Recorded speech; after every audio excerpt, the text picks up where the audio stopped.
আসসালামু আলাইকুম। দেখুন, আজকে আমাদের ত্রিভুজাকৃতির যে এমএস আছে এর পরিমাণ বের করব। এখানে ভিতরে ফাঁপা এবং এটা হলো সলিড অংশ এবং এর থিকনেস দেওয়া আছে 20 মিলি এবং একদিকের মাপ 100 এবং অন্য দিকের মাপ 200 মিলিমিটার। সকল মাপই আর কি মিলিমিটার দেওয়া আছে। তো এখান থেকে আমাদের প্রথম কাজ হবে কি, বাহিরের ক্ষেত্রফল থেকে ভিতরের ক্ষেত্রফল বাদ দেবো। তো এটা বাদ দিতে হলে কী হবে আমাকে, তো এটা বাদ দেওয়ার জন্য আমাকে এই মান বের করতে হবে। এই দুইটা মান দেখুন, এই দুইটা মান বের করতে হবে। তো এই দুইটা মান বের করতে হলে কী করতে হবে, এই 200 মিলি থেকে এখানে 20 মিলি বাদ এবং এখান থেকে এই দূরত্ব বাদ দিতে হবে। আবার এক্ষেত্রে একই রকম, এই 200 থেকে এখান থেকে এই দূরত্ব এবং এখান থেকে এই দূরত্ব বাদ দিতে হবে। তাহলে এই মান পাওয়া যাবে। এই মান পাওয়া গেলেই আমাদের এই ক্ষেত্রফল বের করতে পারবো। এই ক্ষেত্রফল তখন এই বড় অংশের থেকে বাদ দেবো। তো এখানে একটু দেখুন হ্যাঁ, এখন দেখুন সমাধান, বাহিরের ক্ষেত্রফল বিয়োগ ভিতরের ক্ষেত্রফল ইন্টু এল ইন্টু ৭,৮৫০ কেজি।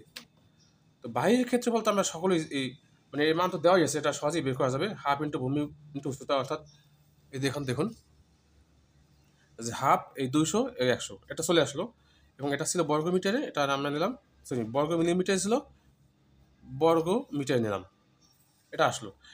এখন যে কাজটা আমাদের, এইটাই হচ্ছে মূল বিষয়।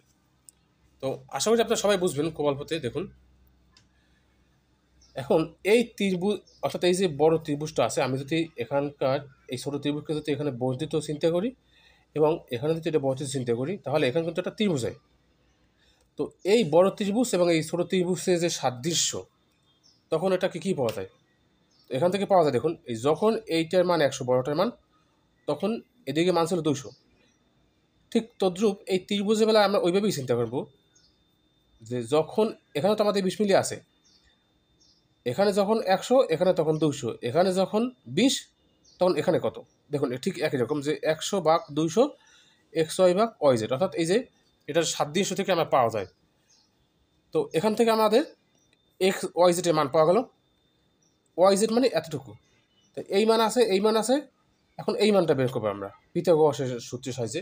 তো এই মানটা কেন বের করবো, কারণ এই মানের সমান মান এই মান এবং এই XZ সমান YE, তখন এই মান পাওয়া যাবে।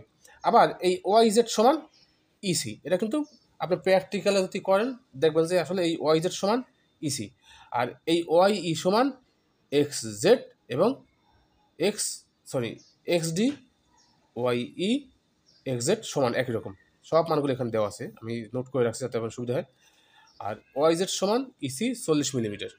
দেখুন, এরপর দেখানো আছে এই যে OX সমান আমার কত আসলে। দেখুন, তাহলে আমার OX বলতে আমার এই মানটু। তাহলে এই মানটু কীভাবে আসবে, আমি আগেই বলছি যে এই 200 মিলি থেকে, দেখুন 200 মিলি থেকে এখান থেকে দূরত্ব বাদ যাবে, অর্থাৎ এই যে 40 মিলি কোনটুকু, কারণ আমাদের এখানে আসলে কত 40 মিলি মানে YZ, তার মানে এটা আছে 40 মিলি। এরপর এখানে আছে কত, এই যে 44.72, এইটুকু, আমার এইটুকু আর কি, এটা 44.72 এবং এই মানটু আছে 40 আর এই 20 আছে এতটুকু। তার মানে আমাদের এই মানটু পাওয়া গেল। ঠিক একই রকম, অর্থাৎ আপনি যদি এখানে চিন্তা করেন তাহলে কিন্তু আমাদের এই মানটা চলে আসবে, এটা আসবে। এটা আসার পর তাহলে বাহিরের ক্ষেত্রফল থেকে তাহলে বাহিরের ক্ষেত্রফল কত আমার, না এখানে হবে একটু ভিতরের ক্ষেত্রফল, এটা ভিতরের ক্ষেত্রফল। তাহলে ভিতরের ক্ষেত্রফল আমার এটা আসলো।